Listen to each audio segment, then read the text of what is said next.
What's one of the best hunts that that comes to mind right out of the gate that you've been out? Well, actually, actually, let me back up a second. How far have you gone? What's the farthest point that you went for a hunt for Doc's team? Doc's Team Extreme? Team Extreme show. South Africa. We've been over there a couple times. That's right. And we had planned to go to Russia, and we've been to Alaska, heading to Mexico. So we got a lot of things going on. We've got a lot of good hunts, a lot of great outfitters, and we've got a few in Ohio. Ohio is starting to come on as a outfitted state now. Mm-hmm. And you know, I'd like to see some regulation put in place to make sure that the people who are outfitting are capable of outfitting in a professional manner. Wow. And we're working with a couple, one of them being Licking County Whitetails. Mm-hmm. And you can go to our website and find all that information. Yeah, that's docsdeersense.com, and also what Doc's Worldwide Big Game Hunts.com. Is that a no, just go to the scent. Okay. Yeah, docsdeersense.com, and they can find all about the TV show, the scents, everything. It's all right there in that website. Now, has there been any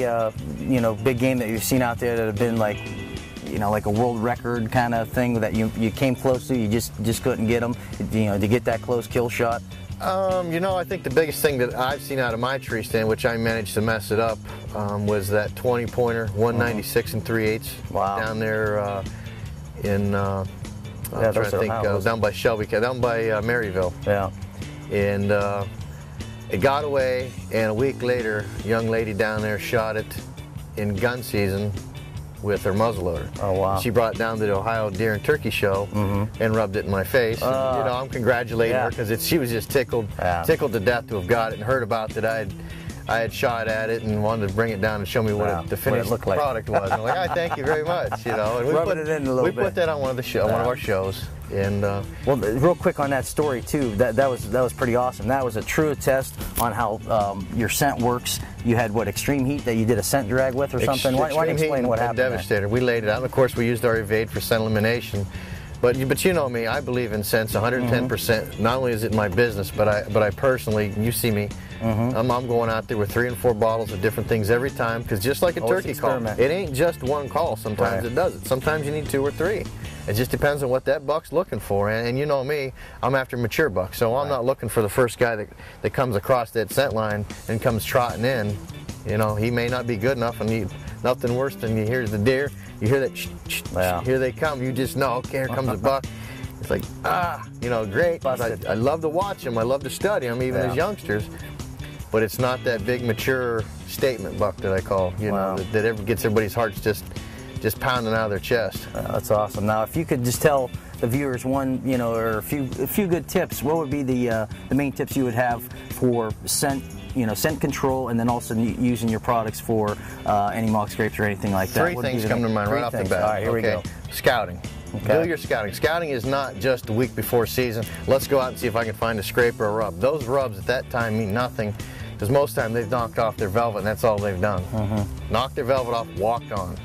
Early scrapes don't necessarily mean a lot unless it's continued scrapes that those same bucks, those dominant bucks, place out there every year in the same place. Keep an eye on it. Don't put the bank on it, okay?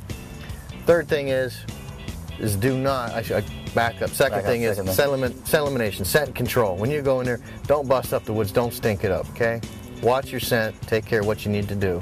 And the third thing is, don't get too aggressive at the early part of the season with scents and rattling and making a lot of noise. They're still in their feed patterns. Let them go. Let them think that they're out there in their natural little pattern doing whatever they need to do. You got a buck out there at 60 yards.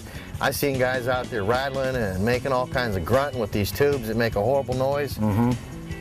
He ain't coming into it. Try once or twice. If he doesn't commit, it's early season, let him go. Let him go. You've got tomorrow, the next day. That's the biggest mistake I see people make hunting, period, is getting way too aggressive way too early. And that's a great point, that you bring up. Don't get too aggressive. Don't start making that noise and rubbing and I mean, because I know some of my buddies will sometimes do that. It's almost better just to be invisible. You become part of the tree, and hopefully you've done your homework where you had the scouting done early, where you put yourself at the optimal spot where that big buck's going to come walking by. And in some cases, some people look to get that doe first and get that under their belt too. And that's great. And we offer attractants, like the Sweet Demise for that kind of that kind of hunting, and that's the perfect time to grab some early does. Right. But make sure that when you're doing those early does, that's not the same place you plan on whacking that big mature buck. Absolutely. They're not dumb. There's a reason that they're 4, 5, 6 years old, and you let him know that they're being hunted, and I guarantee you his pattern will switch almost immediately. Well, that's great stuff, Doc. I appreciate you taking the time today and give us a little bit about you know, the farm and what's going on with the TV show, and I'm sure we'll have you on again and talk about it. It's all great advice and a good learning experience. So well, glad to have you. Yeah, stay tuned to the Outdoor Icon Show. We're going to wrap things up, and we'll see you again, Doc. Take care, folks. The Outdoor Icon Show is brought to you by CW Wholesale Moldings and Millwork Outlet.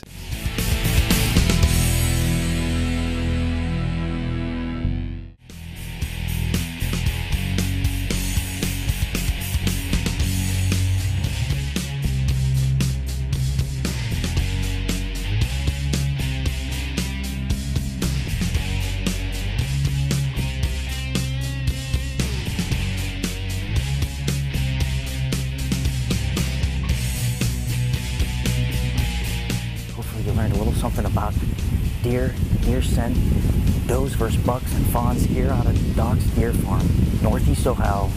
We want to thank Doc for allowing us to come out here and walk amongst the fawn. Catch us next week here on the Outdoor Icon Show.